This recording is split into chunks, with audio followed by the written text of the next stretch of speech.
You know, this central, confusing emotional drag of retirement is that the vast, open expanse of free time you dreamed of, well, it often leads to days that feel empty, repetitive, and strangely devoid of drive. If that sounds even a little bit familiar, you're definitely in the right place. In this explainer, we're going to unpack exactly why this happens and then give you a simple, really powerful protocol to help you rebuild that daily drive from the ground up. If this quote right here hits home for you, please know you are not alone. That feeling of freedom kind of turning into a void, it's a really common shared experience. It's the paradox of retirement. So today, we're going to explore why this happens and, way more importantly, what you can actually do about it. All right, so here's our roadmap for today. We'll start by talking about the freedom paradox. Then we'll dig into the mechanics of what I call the missing feedback loop. Once we get the why down, we'll introduce the solution, this idea that purpose lives in smallness. From there, we'll get practical with your daily action plan, talk about the long-term benefits for building mental vitality, and then we'll wrap up with a simple but really powerful challenge for tomorrow. So let's dive right into that core contradiction. I mean, for decades, the goal was a life free from the daily grind, right? But when that freedom finally arrives, why can it feel so much like being adrift?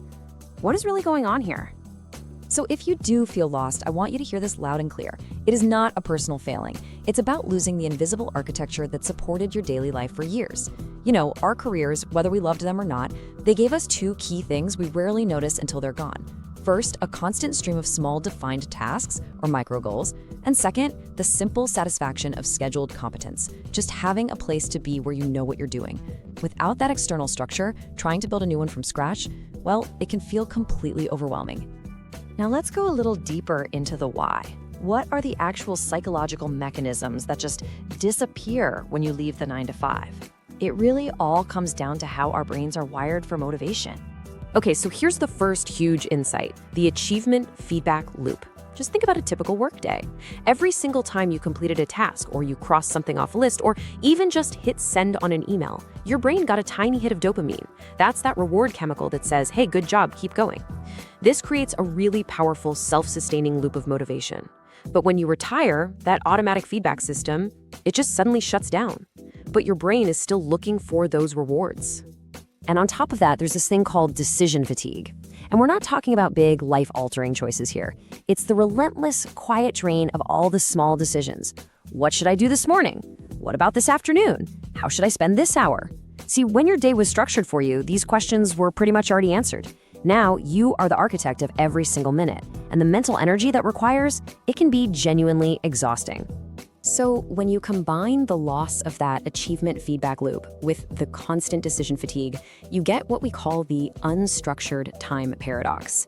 It's this frustrating reality where having all the time in the world leads not to some burst of productivity, but to a sense of paralysis.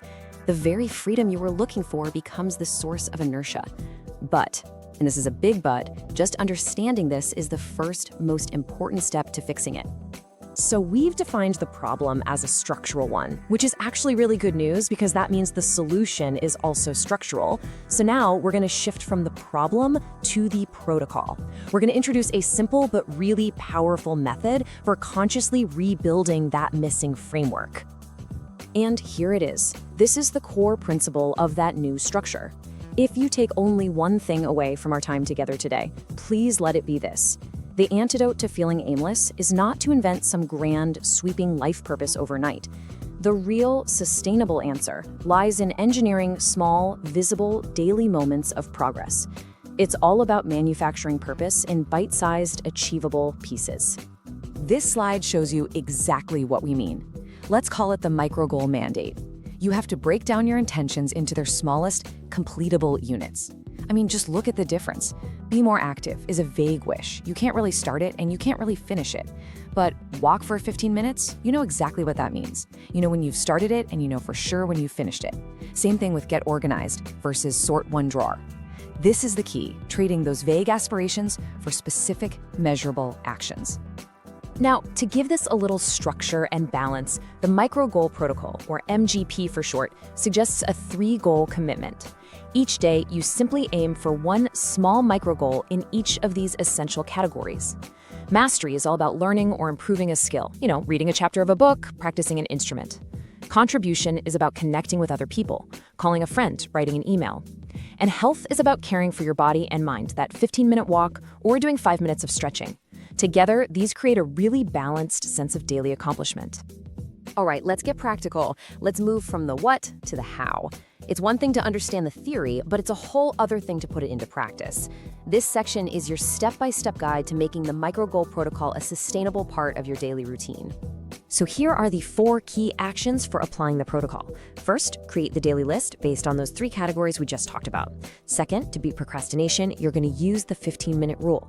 Third, and this one is absolutely critical, you have to define the completion ritual. And fourth, you'll learn to use momentum transfer. So let's break each of these down. The hardest part of almost any task is just getting started. The 15-minute rule is a simple little psychological trick to overcome that initial resistance. You don't commit to cleaning the entire garage. You just commit to working on it for 15 minutes. Anyone can do something for 15 minutes. And what's great is, once you start, that inertia is broken, and you'll probably find it easy to continue. But even if you don't, you've still achieved your micro goal. You've won. Okay, now this next step is completely non-negotiable. The completion ritual is how you consciously and deliberately rebuild that achievement feedback loop we talked about earlier. So after you finish a micro goal, say your 15-minute walk, you must pause and acknowledge it with a small, immediate reward. Make a cup of tea, listen to one favorite song, sit in the sun for 2 minutes. It doesn't matter what it is, as long as it's a conscious act of telling your brain, hey, we did it. That was a success. This systematically retrains your brain's motivation circuitry. It's so important. And finally, there's momentum transfer. This is all about using that good feeling you get from completing one task to propel you into the next one. So for example, let's say your easiest goal is sorting the day's mail. Once you've done it and you've enjoyed your quick cup of tea as a completion ritual, you have a little bit of positive energy. The trick is to use that energy immediately while you're still feeling good to start your next, maybe slightly harder task, like making that phone call you've been putting off. It's like giving yourself a running start into the next challenge. Let's pull back for a second and look at the bigger picture here. This whole protocol, it isn't just about feeling busy or checking boxes off a list. It's about cultivating a real foundation for your long-term well-being and your cognitive health. This is really the long-term benefit of this practice. Imposing your own gentle structure, engineering your own daily progress, it's a powerful investment in your mental vitality. It keeps your mind engaged, it reinforces your sense of agency, and it proves to you every single day that you are the one in control of your time in your life. So you're not just filling the day, you're actually building a stronger, more resilient mind for the years to come. And I really want to leave you with this empowering thought. If you feel a lack of motivation, it is not a character flaw, it is a design problem. Your environment and your daily structure have changed, so your approach simply needs to change right along with it. You have the power to be the architect of a new structure, one that is intentionally designed to generate the very motivation you feel like you've been missing. So, we've walked through the problem, the principle, and the protocol. Now, let's bring it all together into one simple, clear, and really powerful first step that you can take the moment this is over. So here it is, all boiled down. First, and this is the most important thing to remember, this feeling of aimlessness is not a personal failure. It is a structural problem that happens when the sources of your daily progress are suddenly gone. Second, the solution is right here at your fingertips, the micro-goal protocol. And third, by doing this and then reinforcing your success with that completion ritual, you are consciously manufacturing the progress that rebuilds your brain's natural motivation system.